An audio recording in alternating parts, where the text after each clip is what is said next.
ನಟಿ ಕೃಷಿ ತಾಪಂಡ ಸ್ನೇಹಿತ ವೈಶಾಖ್ ಆತ್ಮಹತ್ಯೆ ಕೇಸ್ಗೆ ಟ್ವಿಸ್ಟ್ ಸಿಕ್ಕಿದೆ. ಮೃತ ವೈಶಾಖ್ ಆರ್ಥಿಕ ಸಂಕಷ್ಟದಲ್ಲಿ ಇದ್ದ ಅನ್ನೋದು ಈಗ ಬೆಳಕಿಗೆ ಬಂದಿದೆ.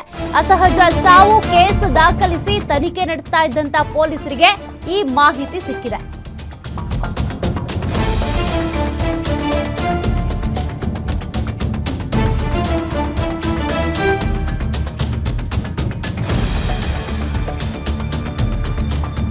ನಟಿ ಕೃಷಿ ತಾಪಂಡ ಅವರ ಫ್ಲಾಟ್ ನಲ್ಲಿ ಹೋಗಿ ಅವರ ಸ್ನೇಹಿತ ವೈಶಾಖ್ ನೇಣಿಗೆ ಶರಣಾಗಿದ್ರು. ಇದಕ್ಕೆ ಸಂಬಂಧಪಟ್ಟಂತೆ ಪೊಲೀಸರು ಒಂದ್ ರೀತಿ ಅನುಮಾನಾಸ್ಪದ ಸಾವಿದಾಗಿತ್ತು. ಹಾಗಾಗಿ ತನಿಖೆ ನಡೆಸ್ತಾ ಇದ್ರು. ಈ ಸಂದರ್ಭದಲ್ಲಿ ನಟಿ ಕೃಷಿ ತಾಪಂಡ ಅವರಿಂದ ಮಾಹಿತಿ ಕಲೆ ಹಾಕಿದ್ದಾರೆ ಖಾಕಿ ತಂಡ. ಈ ವೇಳೆ ವೈಶಾಖ್ ಆರ್ಥಿಕ ಸಂಕಷ್ಟದಲ್ಲಿ ಇದ್ದ ಅನ್ನೋದು ಬೆಳಕಿಗೆ ಬಂದಿದೆ. ಆರ್ಥಿಕ ಸಂಕಷ್ಟದಿಂದ ಖಿನ್ನತೆಗೆ ಒಳಗಾಗಿದ್ರಂತೆ ಕೃಷಿ ಫ್ರೆಂಡ್ ವೈಶಾಖ್. ಇನ್ನು ಸ್ನೇಹಿತನಿಗೆ ಆಗಾಗ 40-50 ಸಾವಿರ ಹಣ ನೀಡ್ತಾ ಇದ್ರು ಕೃಷಿ ತಾಪಂಡ. ಅದಕ್ಕೆ ಸಂಬಂಧಪಟ್ಟ ದಾಖಲೆಗಳನ್ನ ಪೊಲೀಸರಿಗೆ ತೋರಿಸಿದ್ದಾರೆ ನಟಿ ಕೃಷಿ ತಾಪಂಡ. ಆತ್ಮಹತ್ಯೆಗೂ ಮುಂಚೆ ಕೆಲ ದಿನಗಳಿಂದಲೂ ಕೃಷಿ ಮನೆಯಲ್ಲೇ ಇದ್ರಂತೆ ವೈಶಾಖ್. ಸೂಸೈಡ್ ಮಾಡಿಕೊಂಡಿದ್ದು ಕೂಡ ಕೃಷಿ ತಾಪಂಡ ಮನೆಯಲ್ಲೇ.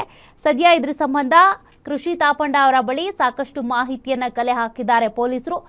ವೈಶಾಖ್ಗೆ ಆರ್ಥಿಕ ಸಂಕಷ್ಟ ಇತ್ತಂತೆ. ಆಗಾಗ 40 ಸಾವಿರ 50 ಸಾವಿರ ಕೃಷಿ ತಾಪಂಡ ಅವರೇ ಅವರಿಗೆ ಕೊಟ್ಟಿದ್ರಂತೆ. ಅದ್ರ ಬಗ್ಗೆ ಕೂಡ ದಾಖಲೆಗಳನ್ನ ತೋರಿಸಿದ್ದಾರೆ. ಇನ್ನು ಕೆಲ ದಿನಗಳಿಂದ ಕೂಡ ಕೃಷಿ ತಾಪಂಡ ಅವರ ನಿವಾಸದಲ್ಲೇ ಇವರಿದ್ರಂತೆ. ಮತ್ತಷ್ಟು ಡೀಟೇಲ್ಸ್ ಕೊಡ್ತಾರೆ senior crime reporter Ajay Kumar. Ajay, ಕೃಷಿ ತಾಪಂಡ ಅವರ ಮನೆಯಲ್ಲೇ ವೈಶಾಖ್ ಸೂಸೈಡ್ ಮಾಡ್ಕೊಂಡಿದ್ರು. ಅದರ ಬೆನ್ನಲ್ಲೇ ಕೃಷಿ ತಾಪಂಡ ಅವರಿಂದ ಕೆಲ ಮಾಹಿತಿಗಳನ್ನ ಪೊಲೀಸರು ಪಡ್ಕೊಂಡಿದ್ದಾರೆ. ಏನೇನ್ ಮಾಹಿತಿ ಸಿಕ್ಕಿದೆ ಅಜಯ್? ಖಂಡಿತವಾಗ್ಲೂ ಈಗಾಗ್ಲೇ ಕೃಷಿ ತಾಪಂಡ ಅವರ ಮನೇಲೇನು ಒಂದು ವೈಶಾಖ್ ಆತ್ಮಹತ್ಯೆ ಮಾಡ್ಕೊಳ್ತಾರೆ. ಆ ನಂತರ ಸಾಕಷ್ಟು ಒಂದು ಅನುಮಾನಕ್ಕೂ ಕೂಡ ಈ ಒಂದು ಕೇಸ್ ಎಡೆ ಮಾಡ್ಕೊಡತ್ತೆ. ಆದ್ರೆ ಇಲ್ಲಿ ವೈಶಾಖ್ ಅವರ ಕುಟುಂಬಸ್ಥರೇನಿದ್ದಾರೆ ಯಾವುದೇ ರೀತಿಯಾದಂತಹ ನಮಗೆ ಅನುಮಾನಗಳಿಲ್ಲ ಅಂತಾನು ಕೂಡ ಹೇಳ್ತಾರೆ. ಸೊ ಹೀಗಾಗಿ ಪೊಲೀಸರು ಕೂಡ ಯಾವುದೇ ರೀತಿಯಾಗಿ FIR ಮಾಡೋದಿಲ್ಲ. ಕೇವಲ ಒಂದು ಅಸಹಜ ಸಾವು ಅಂತ ಹೇಳಿ ಮಾತ್ರ ಏನು ಕೇಸನ್ನು ಮಾಡ್ಕೊಂಡಿರ್ತಾರೆ. ಆಗಿದ್ರೂ ಕೂಡ ಕೆಲವೊಂದು ಮಾಹಿತಿಗಳನ್ನ ತಗೊಳ್ಳೇಬೇಕಾಗತ್ತೆ. ಯಾಕಂದ್ರೆ ಈಗಾಗಲೇ ಅವರ ಸ್ನೇಹಿತೆ ಮನೆಯಲ್ಲಿ ಮಾಡ್ಕೊಂಡಿರೋದ್ರಿಂದಾಗಿ ಆತ್ಮಹತ್ಯೆ. ಸೊ ಹೀಗಾಗಿ ಅವರನ್ನು ಕೂಡ ಪ್ರಶ್ನೆ ಮಾಡುವಂತ ಕೆಲಸಕ್ಕೂ ಕೂಡ ಮುಂದಾಗಿದ್ರು. ಈ ಸಂದರ್ಭದಲ್ಲೂ ಕೂಡ ಕೃಷಿ ತಾಪಂಡ ಏನಿದ್ದಾರೆ ಅವರು ಕೂಡ ಕೆಲವೊಂದು ಹೇಳಿಕೆಗಳನ್ನು ಕೂಡ ಈಗಾಗಲೇ ಕೊಟ್ಟಿರುವಂತದ್ದು. ಅಂದ್ರೆ ಅವರು ಆರ್ಥಿಕವಾಗಿ ಕೆಲವೊಂದು ಸಂದರ್ಭದಲ್ಲಿ ಸಂಕಷ್ಟದಲ್ಲಿದ್ರು. ಸೊ ಹೀಗಾಗಿ ಆ ಸಂದರ್ಭದಲ್ಲಿ ನಾನು ಕೂಡ ಒಂದು 50-60 ಸಾವಿರ ಈ ರೀತಿಯಾಗಿ ಅವ್ರಿಗೂ ಕೂಡ ಅಮೌಂಟ್ ಅನ್ನ ಕಳಿಸಿದೀನಿ ಅಂತಾನು ಕೂಡ ಹೇಳಿದ್ದಾರೆ. ಜೊತೆಗೆ ಅದಕ್ಕೆ ಸಂಬಂಧಿಸಿದಂತಹ ಕೆಲವೊಂದು ದಾಖಲೆಗಳನ್ನು ಕೂಡ ಈಗಾಗಲೇ ಅವ್ರಿಗೂ ಕೂಡ ಕೊಟ್ಟಿದ್ದಾರೆ ಪೊಲೀಸ್ನವರಿಗೂ ಅನ್ನೋ ಒಂದು ಮಾಹಿತಿ ಕೂಡ ಈಗಾಗಲೇ ಸಿಗ್ತಾ ಇರುವಂತದ್ದು.